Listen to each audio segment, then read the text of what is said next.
Bulletin में वाक़ई बली का अचूं था। बुलेटिन जो आगाज़ कंदासीं नाम ख़बर सां। सुप्रीम कोर्ट में हमज़ा शहबाज़ बाबत लाहौर हाई कोर्ट के फ़ैसिले ख़िलाफ़ पीटीआई जी दरख़्वास्तनि ते वक़्फ़े खां पोइ ॿुधणी ॿीहर शुरू थी वई आहे। चीफ जस्टिस ममता बंदयाल जी सरबराही में 3 रुकनी बेंच केस जी ॿुधणी करे रहियो आहे। बेंच में जस्टिस एजाज़ुल हसन ऐं जस्टिस जमालुद्दीन मंदोखेल शामिल आहिनि। Chief justice of Pakistan justice ममता बंदयाल लाहौर हाई कोर्ट के फैसले खिलाफ पीटीआई की दरख्वास्त ते ॿुधणी कंदे दरख्वास्त गुज़ार के वकील का पुछो तो छा सुभाणे चूंड कराइण लाइ राज़ी आहिनि। चीफ जस्टिस चयो तो ॿुधणी दौरान बुनियादी तौर तव्हां मञो था तो फैसलो तव्हां जे हक़ में थियो आहे। कहिड़ी बुनियाद ते हाई कोर्ट के फैसले में मुदाख़िल करियो। अदालत पुछा कई तो सवाल इहो आहे त अॼु शाम जो इस्लामी इजलास थिए या न। 25 मेंबरनि खे कढी छॾिजे त पीटीआई जा केतिरा मेंबर बचंदा। पीटीआई जे वकील बाबर रहमान चयो त मख़सूस सीटनि जो नोटिफिकेशन हफ़्ते अंदर जारी थींदो। वक़्तु ॾिनो वञे।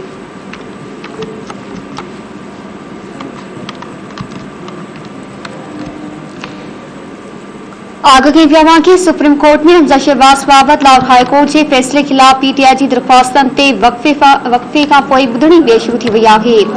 चीफ जस्टिस ममता बंदयाल की सरबराही में 3 रुकनी बेंच केस की ॿुधणी करे रहियो आहे।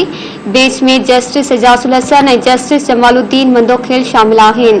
Chief justice of Pakistan justice ममता बंदयाल लाहौर हाई कोर्ट के फैसले खिलाफ पीटीआई की दरख्वास्त ते ॿुधणी कंदे दरख्वास्त गुज़ार के वकील का पुछो त छा हू सुभाणे चूंड कराइण लाइ राज़ी आहिनि।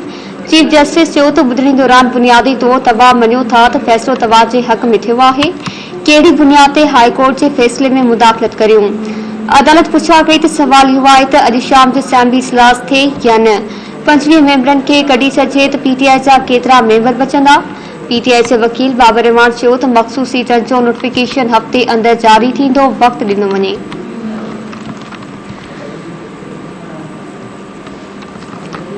खबर मां शेयर कई पिया। सुप्रीम कोर्ट में हमज़ा शहबाज़ बाबत लाहौर हाई कोर्ट के फैसले खिलाफ पीटीआई की दरख्वास्तनि ते वक़्फ़े खां पोइ ॿुधणी ॿीहर शुरू थी वई आहे। चीफ जस्टिस ममता बंदयाल की सरबराही में 3 रुकनी बेंच केस की ॿुधणी करे रहियो आहे। बेंच में जस्टिस एजाज़ुल हसन ऐं जस्टिस जमालुद्दीन मंदोखेल शामिल आहिनि। Chief justice of Pakistan justice ममता बंदयाल लाहौर हाई कोर्ट के फैसले खिलाफ पीटीआई की दरख्वास्त ते ॿुधणी कंदे दरख्वास्त गुज़ार जे वकील का पुछो तो छा हू सुभाणे चूंड कराइण लाइ राज़ी आहिनि।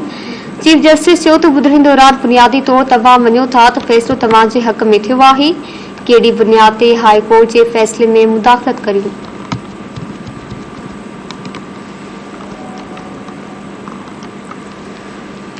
ॿुधणी बाबति तव्हांखे आगाह कई पिया। सुप्रीम कोर्ट में हमज़ा शहबाज़ बाबत लाहौर हाई कोर्ट के फैसले खिलाफ पीटीआई की दरख्वास्तनि ते वक़्फ़े खां पोइ ॿुधणी ॿीहर शुरू थी वई आहे।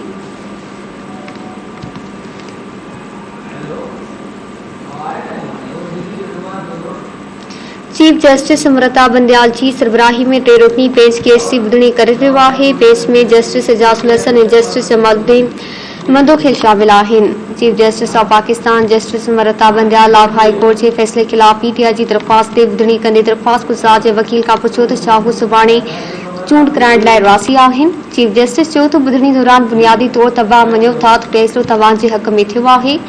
कहिड़ी बुनियाद ते हाई कोर्ट के फैसले में मुदाख़लत करियो। अदालत पुछा कई तो सवाल इहो आहे त अॼु शाम जो असेंबली इजलास थिए या न। 25 मेंबरनि खे कढी छॾिजे त पीटीआई जा केतिरा मेंबर बचंदा। पीटीआई जे वकील बाबर रहमान चयो त मख़सूस सीटनि जो नोटिफिकेशन हफ़्ते अंदर जारी थींदो। वक़्तु ॾिनो वञे। वधीक तफ़सील मालूम कंदासीं ब्यूरो चीफ इस्लामाबाद नसीर चारण खां। जी नसीर, ॿुधणी बाबति आगाह कजो। जी बिल्कुल। सुप्रीम कोर्ट में लाहौर हाई कोर्ट के खिलाफ फैसले खिलाफ जो पीटीआई तरफा अपीलूं दाख़िल कयूं उन केस की ॿुधणी इन वक्त भी जो है सो जारी है। पर सुप्रीम कोर्ट के चीफ जस्टिस इन केस की ॿुधणी जो है सो एक दफ़ो ॿीहर जो है सो 30 मिनटन लाइ मुलतवी करे छॾियो आहे। चीफ जस्टिस रिमार्क्स ने इहो वाज़ह किया है तो जो है सो पंजाब जो वॾो वज़ीर हमज़ा शहबाज़ और स्पीकर पंजाब असेंबली परवेज़ इलाही भी जो है सो इन केस में पेश थियनि। जेकर उहे पेश नथा थी सघनि तो हू पंहिंजो जेको बयान है या तो रिकॉर्ड कराइनि या लिखत में वो बयान जो है सो अदालत में जमा कराइनि। इन सिलसिले में सुप्रीम कोर्ट में केस की ॿुधणी चीफ जस्टिस सरबराह में 3 रुकनी बेंच कई। चीफ जस्टिस वाज़ह तौर चयो त असां ही केस की ॿुधणी हींअर ॿीहर जो है सो मुलतवी कयूं था ऐं फिक्स जो है सो पोणे 6 वगे असां इन केस की ॿुधणी जो है सो ॿीहर शुरू कंदासीं। इन जे करे चीफ जस्टिस तरफा अदालत तरफा इहा हिदायत की वई है त हमज़ा शहबाज़ ऐं स्पीकर पंजाब असेंबली परवेज़ इलाही जेको आहे सो 6:45 वॻे ताईं अदालत में पेश कनि या पंहिंजो बयानु जेको आहे सो रिकॉर्ड कराइनि या लिखत में बयानु जेको आहे सो मोकिलिनि। जंहिंखां पोइ जेको आहे सो अदालत तरफ़ां जेको आहे सो इहो चयो वियो त असां पोइ 6:45 वॻे ॿुधणी शुरू करण खां पोइ 6 वॻे ताईं जेको आहे सो फ़ैसिलो ॿुधाए सघूं था। चीफ जस्टिस सरबराह में रुकनी बेंच इहो बि वाज़ह कयो त असां इहो कंहिं बि क़िस्म जो हुकुम नथा ॾेई सघूं त जेको पंजाब असेंबली इजलास ठाहे वियो आहे उनखे रोकियो वञे या उनखे जारी कयो वञे। इन हवाले सां असां कंहिं क़िस्म जो हुकुम जारी नथा करे सघूं। अलबत्ता अदालत तरफ़ां इहे रिमार्क ॾिना विया आहिनि, इहा वाज़ह तौर ते चयो आहे त पंजाब असेंबली इजलास तेसीं ताईं न घुरायो वञे, शुरू न कयो वञे जेसीं ताईं जेको हिन केस जे ॿुधणी जी जो जेको फ़ैसिलो नथो थिए।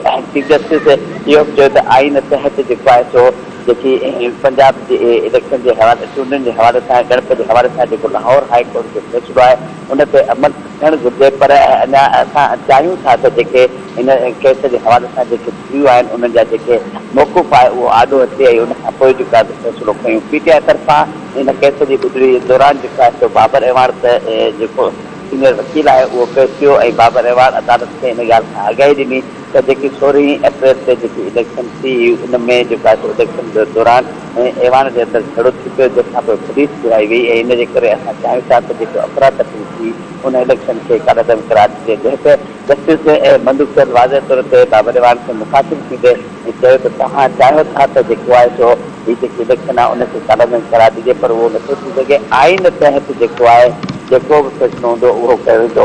इन सां गॾोगॾु अदालत इहो बि रिमार्क ॾिना त हर सूरत में आइन ऐं कानून तहत जेकी पंजाब जे वॾे वज़ीर जे हवाले सां जेके लाहौर हाई कोर्ट जो जेको गड़प वारो फ़ैसिलो आहे उन ते अमल दरामद कयो वेंदो।